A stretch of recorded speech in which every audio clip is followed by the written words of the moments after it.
പൂജമോളെ കണ്ടില്ലല്ലോ എന്ന് ഓർക്കുകയായിരുന്നോ? ഞങ്ങൾ ഇറങ്ങുമോ മോളെ? ക്ലാരമ്മ എവിടെ? ചേട്ടത്തി മാർക്കറ്റിൽ പോയതാ. അതിന് അടുക്കള പണിയുന്ന ഒരൊറ്റ ചിന്ത മാത്രമേ ഉള്ളൂ. കള്ളപ്പണി ചെയ്യാലോ. ഏതായാലും നിന്നെക്കാളും ഭേദമാ. വെച്ചുണ്ടാക്കുന്നതൊക്കെ വായി വെച്ച് കഴിക്കാൻ പറ്റുന്നുണ്ടല്ലോ. ഒരു നല്ല കാര്യത്തിന് ഇറങ്ങുന്നോണ്ട് ഞാൻ ഇതിന് മറുപടി പറയുന്നില്ല. എന്നാ പിന്നെ അടുത്ത ചടങ്ങിലേക്ക് കടക്കാം. ഞാൻ പൂജാമുറിയിൽ ഒന്ന് വിളക്ക് വെച്ചിട്ട് വരട്ടെ.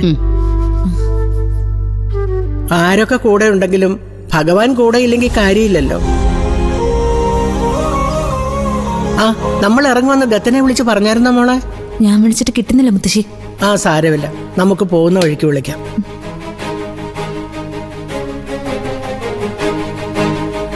എല്ലാം എടുത്തു വെച്ചായിരുന്നോ ചേച്ചി?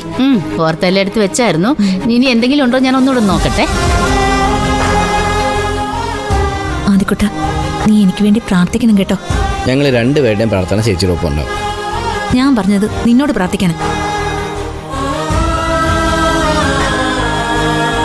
ഞാൻ പറഞ്ഞില്ലേ, എന്നോടുള്ള സ്വാതന്ത്ര്യക്കൂടുണ്ടാ, സ്നേഹം പങ്കിട്ടു എന്നുള്ള പേടിയുണ്ടാ. ചേച്ചിയുടെ മനസ്സിൽ ഒന്നും ഇരിക്കില്ല. മഹാപുട്ടവത്തിയാ.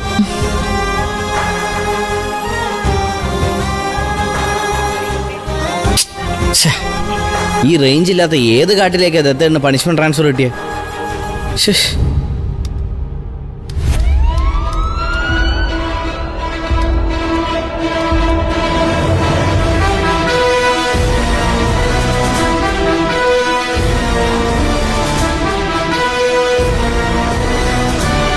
സർ. യെസ്. ആരാ?